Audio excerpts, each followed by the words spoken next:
scouting for an Outward Bound Adventures trip to Mission Creek Preserve / Joshua Tree. It's the first time that we, took the drive to Joshua Tree, but it's not that far away. It's like a 20 minutes max to the visitor center, and then to the trail it is like another 5-10 minutes or so.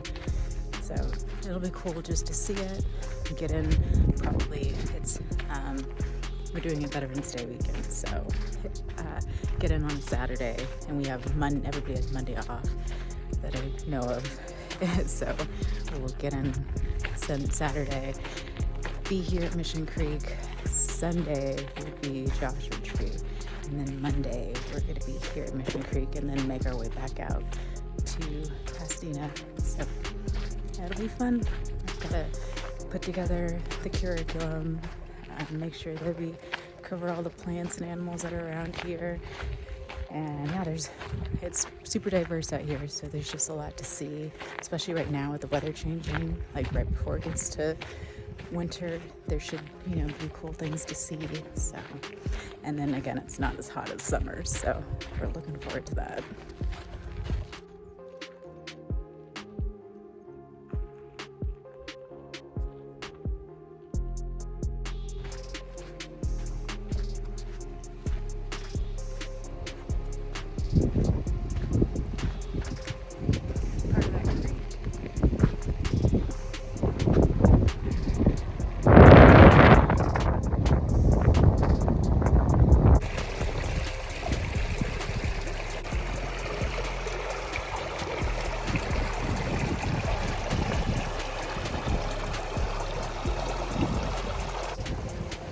The water's really not that cold. I feel like you can stand in it during the day and just be super relaxed, but I'm sure it's freezing at night, so I'm gonna go.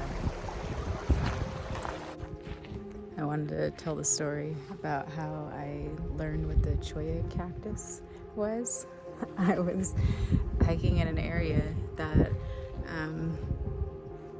isn't very frequented. I'm just gonna leave it at that.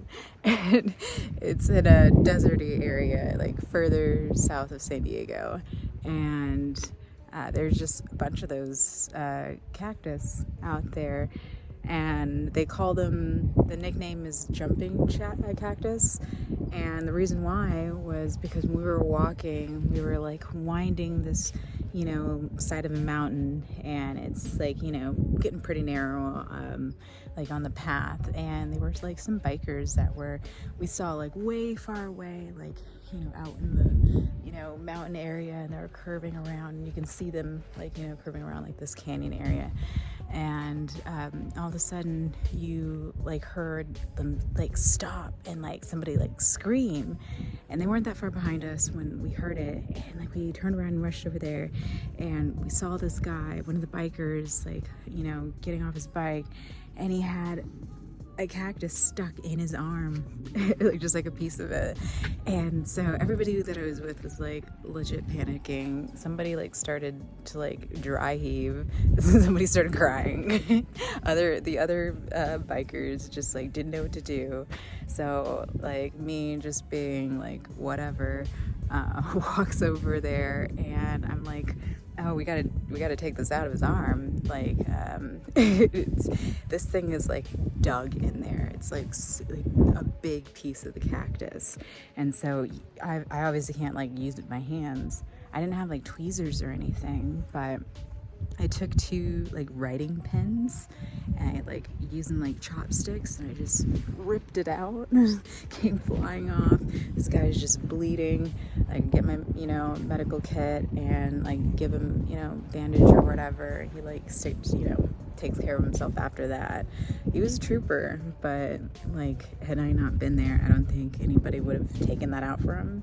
And he was so far away from civilization that you know, there was nobody coming. So yeah, like when you're when you're out backpacking or in the backcountry, you really want to know what you're doing, because you know, like right now I don't have cell service by myself, but you know, I have live share on when I'm hiking.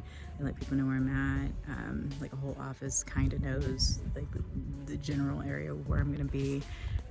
But yeah, just try to plan ahead. I'm gonna show you the cactus right now. Hold on.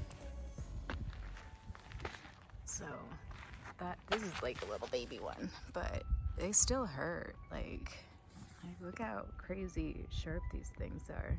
That like it was like a big one, like a big piece that just like was lodged in that dude's arm. We got it out. Yeah, just be mindful. Like you'll see them like off on the trail. Like, you know, if you see cactus, obviously just, you know, kind of just scan ahead, like before you walk along a path, because they might be like hiding in bushes or whatever, and you don't want that lodged in your leg. So, pro tip.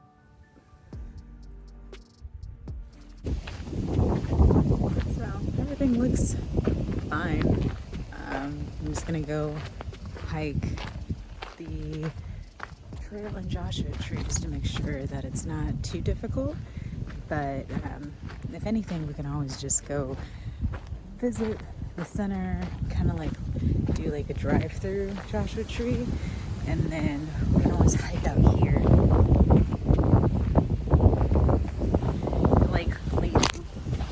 It leads to the PCT, or you can catch the PCT on it. So I think that's also cool. You just follow the creek.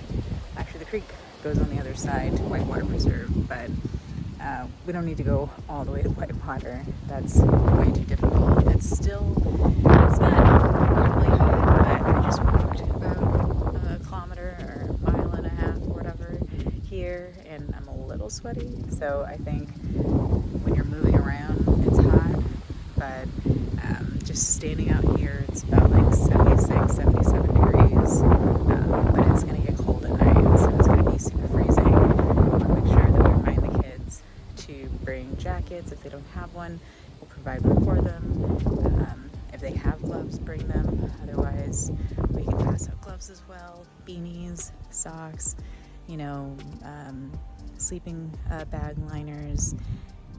What else would we need? And like pick up some hot chocolate and stuff like that, because since it's going to be super cold and we're going to be pretty much exposed the entire time. There is that stone house, but you're not technically allowed to sleep inside of it unless like it's an emergency. So weather looks good so far. Like I said, mid to high 70s during the day, like mid to low 40s at night. So we just want to remind the kids, like especially if you get cold, bring as many like warm clothing items as possible, not blankets and stuff like that take up a bunch of space and don't actually keep you as warm as you think they would. It's more so that insulating heat. So we'll practice this. Yeah, since it's really important, because you know, when you're camping, it can get super cold pretty quickly, and it's just nice to know how to layer and delayer, you know, depending on the temperature. So I'm gonna hike back. I need to figure out if it's just me who can't figure out the gate code or I have the wrong gate code.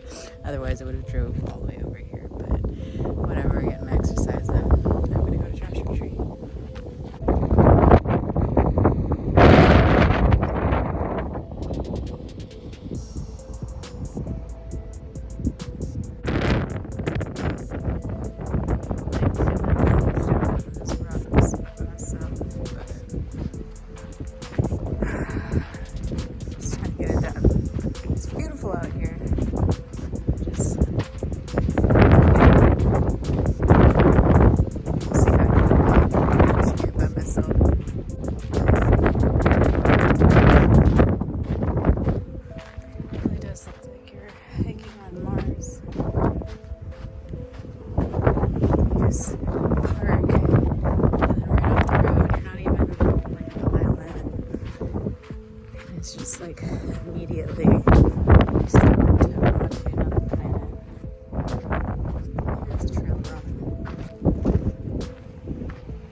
birds. I see holes for like the lizards and snakes.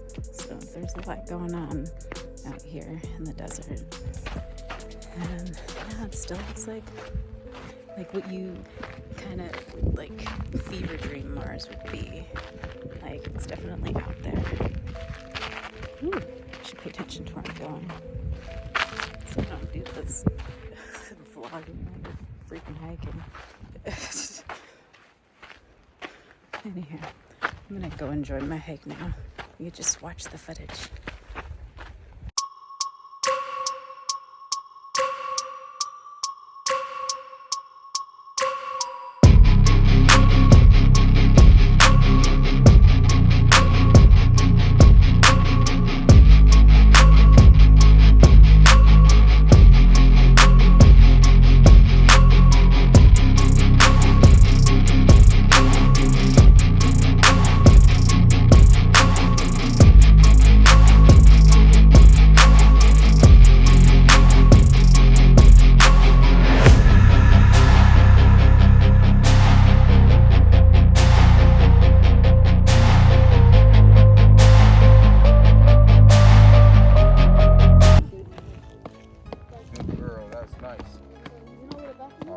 So we're gonna hit that up. Mr. Ross, I'm sitting over there. The other kids are eating here. And we're just out in the desert.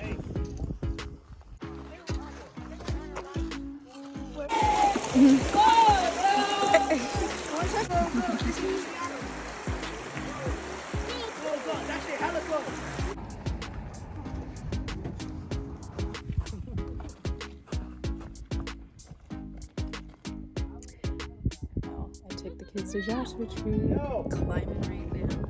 We're in the middle of a 3-mile hike. I'm gonna have them finish after that.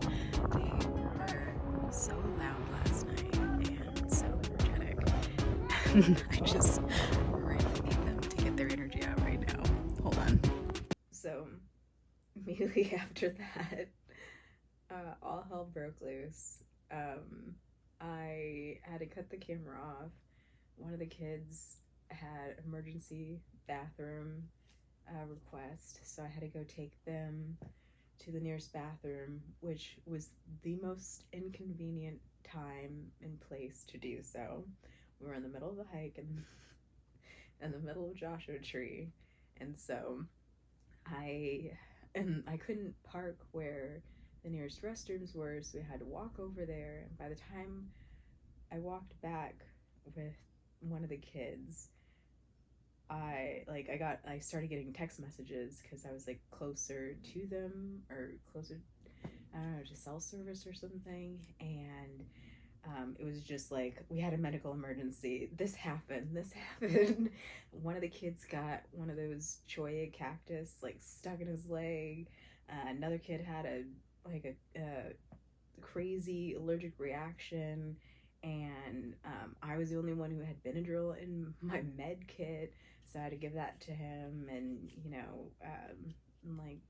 called the proper people to figure out whether or not we should just cut the whole trip or not, because it was a really bad reaction. We had kids who full on fought with their fists, and while I was in the fast lane on a freeway, couldn't pull over. And yeah, there was a ton of other things that happened, but it wasn't all bad. There was obviously some really nice moments where the kids were actually really sweet. That's the crazy part. They were super cute, really sweet, wanting to help, anytime that we cooked or whatever, I didn't want them all using the knives, but they were just, wanting to be helpful. They were just being kids. And the majority of the time we were having a ton of fun. On the short hikes that we did take, they really enjoyed it. They really enjoyed, getting outside and just seeing nature. And I did get to teach them a few things, but It was a lot. This was the first year that I led a whole cohort of trips. So I started, from like before the recruiting stage all the way until the end. And so I got to see some of them grow. Um, you know, uh, I've been on another Sears trip this year, and I I heard the feedback saying that they really enjoyed it, and at the end of the day, that's all that matters. But it is a lot, especially when you have a full-time job and you're trying to like create curriculum, design worksheet packets, not only pack for yourself to go out in the wilderness and then prepare and bring all these kids out, like knowing what to do every second of the day. Because if you're not making sure that they're occupied, they're, running around and doing something ridiculous. And, it's both rewarding and incredibly draining. And I think that's probably what every teacher has to deal with. I feel like it's even more intense because I'm taking the classroom outside, and so I have to like make sure nobody falls off a cliff or you know or whatever. So uh, this is just my like immediate reaction after a whole year of doing this, and I don't want to stop, but it was spiritually, emotionally draining, especially dealing with lower income kids and hearing some of the stories that they did decide to share, like when I asked them to describe their perfect day. And like I cried about it later because they talked about how a perfect day would just be having food in the house, and you take for granted all the luxuries that you have in your own life. And I never grew up like without anything. Like my parents always provided everything, and you get a little bit of a wake-up call, like seeing the world and seeing the kids that are in the world that like have to deal with those things. It's like it's a whole other thing. And I apologize. Like I'm super stuffy. I'm not crying. One of the kids coughed in my mouth, and so I've been like super sick this whole week. I coughing, sneezing, like horribly runny nose. That's why I'm like gripping this tea. Been drinking uh Dayquil like it's like a cocktail.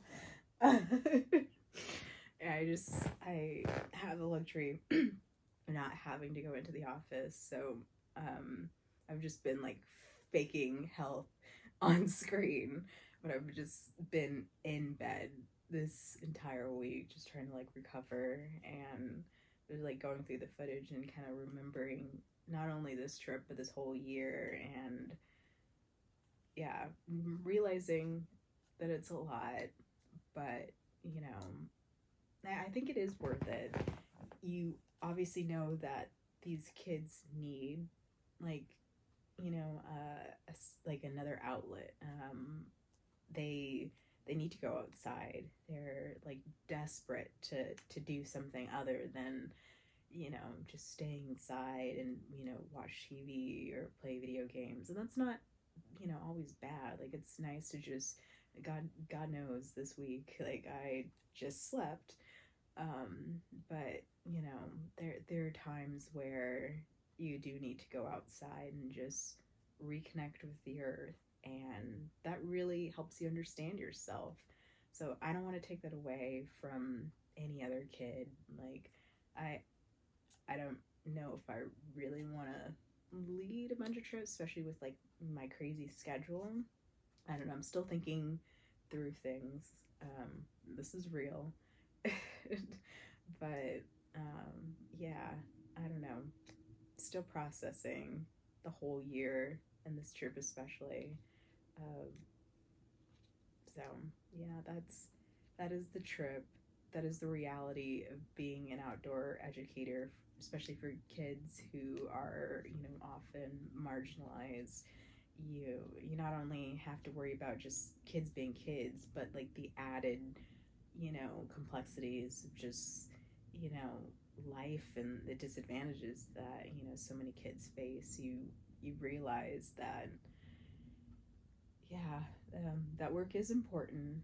It is extremely hard. It does take somebody who knows what they're gonna get into, um, before they get into it to do it. Like, I don't think anybody that just, it takes more than just being confident in your outdoor skills and being confident in your science knowledge and, how to be an educator. Like, you have to put all of those things together. You're the counselor, you're not a psychiatrist, but you're an ear to listen to. You're like a third parent. You're, the safety person outside.